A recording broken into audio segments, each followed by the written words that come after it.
Let us pray. Lord, let the words of my mouth and the meditation of my heart be acceptable to you, O Lord, my rock and my redeemer.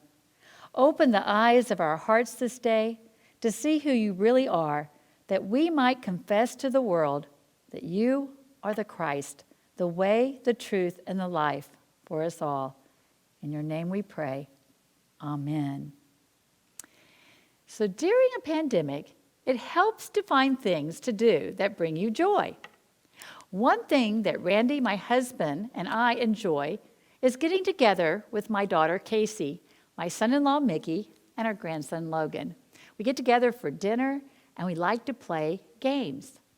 Now, they are really patient with Randy and I as we learn a new generation of games. Randy has always been really good at the game Trivia Pursuit. But we found out that the electronic version of Trivia Pursuit is a little more challenging. You have to use something called a joystick to answer the questions. And honestly, that didn't bring me much joy, as I came in last.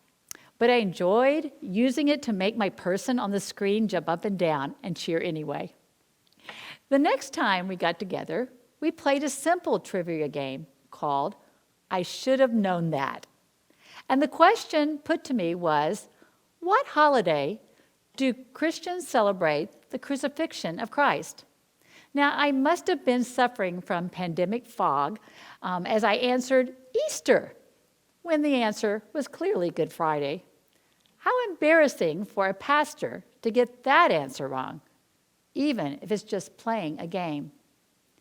Some of you may remember when you were a child in Sunday school, and the teacher asked a question, and you had a decent chance of getting it right if you said Jesus or God, even if you didn't know the correct answer. In our Bible passage today, Jesus is not playing a game with the disciples to measure their Bible knowledge. He is asking them some questions that are much deeper and personal than just a quick Sunday school answer. The disciples at this point had spent a lot of time with Jesus, listening to his teachings and his parables. They had seen his miracles. They had witnessed his love for all people.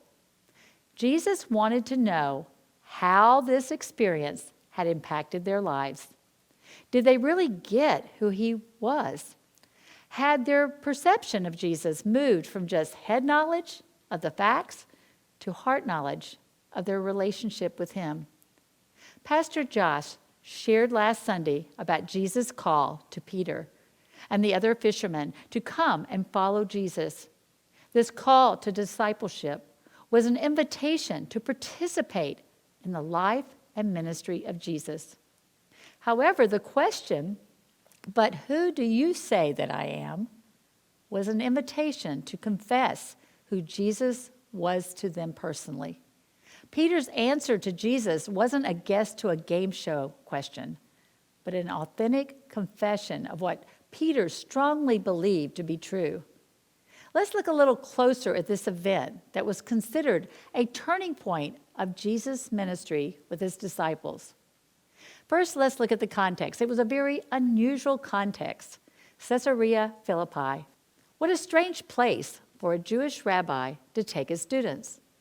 The Bible only records Jesus traveling to this town on this one occasion.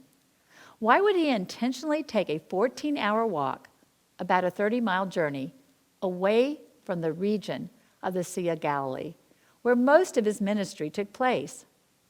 Caesarea Philippi is located in the northern part of Israel, near the slopes of Mount Hermon, where the headwater and the springs mark the beginning of the Jordan River.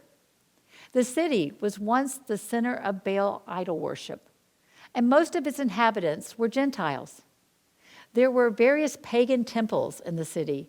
Most notable was the pagan shrine to the Greek god Pan, described to be half man and half goat.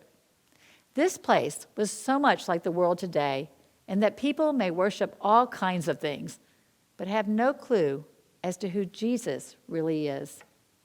This town was perhaps the most pagan place in all of Israel, And it is here that Jesus asked this question, the most important question: who do you say that I am?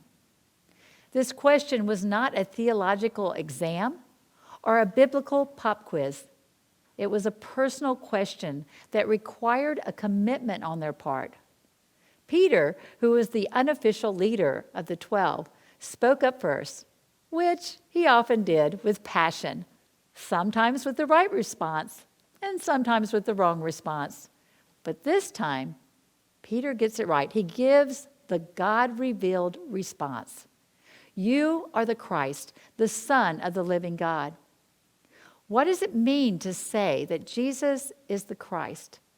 Christ is not just Jesus' last name. No, Christ is the Greek equivalent of the Hebrew word Messiah, meaning the anointed one, the one who is from God. Not only that, Peter did not only say God, but he said the Son of the living God in a place that was surrounded by so many fake dead gods there in Caesarea Philippi. We, the church, tend to forget at times that God is a living God. God is not some legend in the past, not just words written in a book or a tradition of the church. God is still alive, still moving, still working in the world in ways that are new and guaranteed to be a little unsettling and transforming. Listen to this explanation by the Reverend Scott Coles-Glazer. He writes, Christ is a word that names the divine energy that was released into the world through the life of Jesus. Just as stars explode and new planets are formed, so in the life of Jesus, a certain kind of Christ energy was constellated and released into the world, and this energy is still changing the people.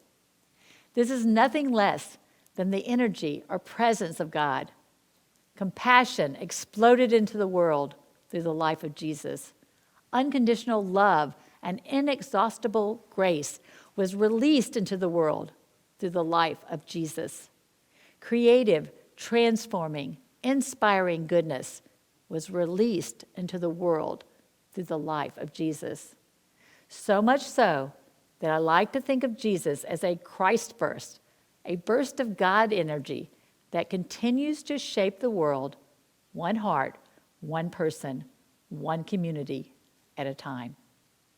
This Christ burst that Reverend Coles-Glazer describes is another name for the power of the Holy Spirit of God released through Jesus, Son of Man and Son of the living God. Do you know this Jesus, the Christ? In Matthew's account, we learn a little more about this confession of Peter. Jesus tells Peter that this confession came from God revealing to Peter Jesus' true identity through their relationship. As a Jewish believer, to proclaim Jesus as the Christ meant that Jesus had come to fulfill the hopes of the nation. This term Christ meant that Jesus was anointed. Now, traditionally, 3 sorts of people had been anointed with oil: prophets, priests, and kings. And Jesus fulfilled the expectation of all 3 of those roles. Like the priest, Jesus connected people with God. Like the prophet, he revealed what God was like. And like the king, Jesus had the authority of God, even as he humbled himself as the servant of God. Jesus the Christ, prophet, priest, and king. Wow, Peter, what an answer. It was an answer that revealed to Peter, it came out of his experience as a disciple. And Jesus responds by changing his name from Simon, he was called up to that point, to Peter. The name Simon means one who hears God. But Peter in the Hebrew is Cephas, and it means rock. You see, this signified a spiritual transition from one who heard God to one who confessed to knowing God personally. Jesus responds with this, the rock-solid promise, on this rock I will build my church.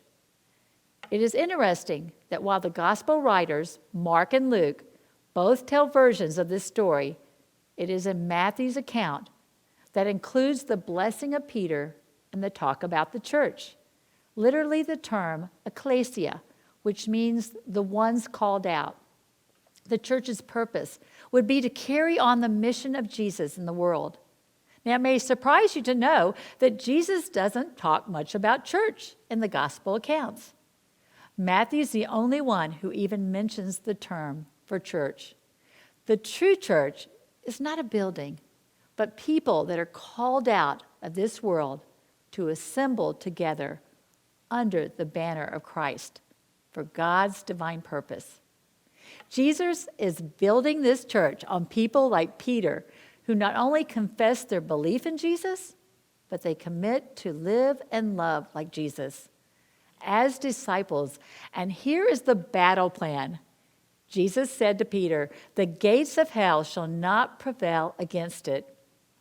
In this place of idols and emperor worship, there was a cave that was a shrine to the Greek god Pan, and it was actually called the gates of hell.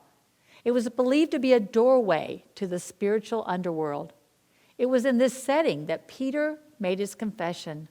And to profess that Jesus Christ is the Messiah, the Christ, is to reject the idolatry that is offered by the world.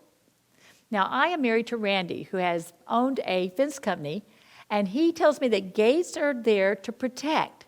They are defensive in nature. So the gates of hell would be the defense of the evil in this world that the church will battle against. And the promise is that the church of Jesus Christ will prevail. Okay, Pastor Dana, I like the part about us winning the battle against evil. But doesn't the world need God's peace? Not more conflict, not more battles. Listen carefully. God doesn't call us to fight each other or attack people we don't like. God calls us to battle evil. 2 Corinthians tells us, "For the weapons of our warfare are not merely human, but they have divine power to destroy strongholds." What are some of those weapons, and what do they destroy? Well, the first one is the Bible, and the Bible reveals God's truth, and it reminds us of God's love, and it teaches us how to live offensively against evil and injustice. Another weapon we have as Christians is prayer, because prayer connects us to the power of God through the God's Holy Spirit. And worship is a weapon. Worship isn't just music or spiritual meetings. Worship is a condition of the heart that focuses on who God is. And we express our gratitude and praise for the living God. The Bible also teaches us that we have a weapon in the name of Jesus Christ. It says that at Jesus' name, every knee will bow and confess that he is Lord or Master. Discipleship is a life of living and loving like Jesus, taking the offensive against evil through the truth of Scripture, prayer, our worship. And in the name of Jesus, we can take down the gates of the enemy as we share the good news of God's love through our words and actions. Your life as a disciple is not a Christian game show where you show off how spiritual and good you are. Living as a disciple of Jesus Christ is a cosmic battle against all that is opposed to God's mission in the world, to save all people through God's great love, a love Jesus proved to us at the cross. The gates of hell will not prevail against the one that overcame death. So the challenge, well, here's the challenge. So what about you and me? Who do you say Jesus is to you? My earliest encounters with the person of Jesus Christ was as a child. Jesus was the kind man who loved children and the stories I heard at Sunday school. Jesus was a suffering figure hanging on the crucifix on my grandmother's wall. Jesus was the one that loved me at 11 years old and wanted me to be part of God's family, even messed up me. That was my calling, to follow Jesus as my Savior and Lord, and I said yes. My baptism at that time was a confession that I did believe. And as I was older, when I made this decision, it was also the beginning of my discipleship journey. I can truly say that my life with God has always been an adventure, even a battle. But with all my heart, I know without a doubt that Jesus is the Christ, the Son of the living God, because of the love relationship I have experienced in my life. I want to be part of that church that Jesus is building, not of bricks and mortar, but a people called out on mission to our world. Who do you say Jesus is? Hear me out, friends. The question is not, who do you think Jesus is? Or what does the world tell you about Jesus? But rather, who do you say Jesus is to you personally? Do you have a relationship with Jesus that is real and personal? And if you do not, do you need God to reveal the true Jesus to you? Today, I urge you to tell God this in a simple prayer. You just have to say, I want to know Jesus. And you know what? God will respond. And the second question is this: are you a part of the church Jesus is building? Paul writes in Ephesians 2, so then you are no longer strangers and aliens, but you are citizens with all the saints and also the members of the household of God, built upon the foundation of the apostles and prophets, with Christ Jesus himself as the cornerstone. I invite you today to reach out to Pastor Josh or myself to find out how you can connect to this local church, Brook Hill Church. Or if you're watching this from far away, find a local church that you can become a part of. Are you just a believer or are you a disciple? Do you need to grow deeper in your faith and strengthen your relationship with God during this Lenten season? Let us help you in that journey, and we can connect you to a small group. Do you know the word Christian is used 3 times in the entire Bible? The word disciple, however, is used 278 times in the New Testament alone. The word Christian is used endlessly in this world, while the word disciple is seldom used. Why? Christian for many may just be a title, but a disciple signifies a commitment. Are you ready to make a commitment to the person you believe in? Today we can storm the gates of hell together. The gates of hell are symbolic of the ways that evil is allowed into this world. We just have to read the news to observe all those open gates. But God wants to replace those gates with the gates of heaven. Those are the way God wants to reveal Jesus Christ through the Holy Spirit into this earth. Psalm 24 says, lift up your heads, O gates. Be lifted up, O ancient doors, that the King of glory may come in. Who is the King of glory? The Lord strong and mighty, the Lord mighty in battle. Lift up your heads, O gates, and be lifted up, O ancient doors, that the King of glory may come in. Who is this King of glory? The Lord of hosts is the King of glory. Today, let us confess that Jesus is the Christ, the Son of the living God, and that we are the church Jesus is building on the rock of faithful disciples like Peter. That's the right answer to the most important question. Amen and amen. Let us pray. Lord, today you know our hearts. Enable us to answer this most important question honestly before you.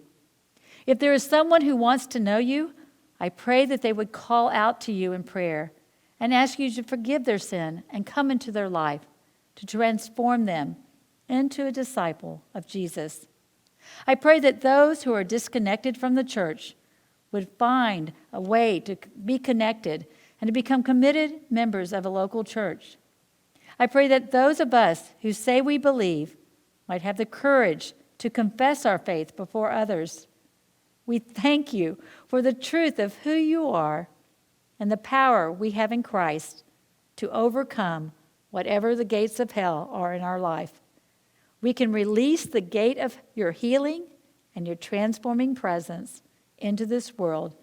Use us, we pray, in the name of Jesus the Christ, the Son of the living God.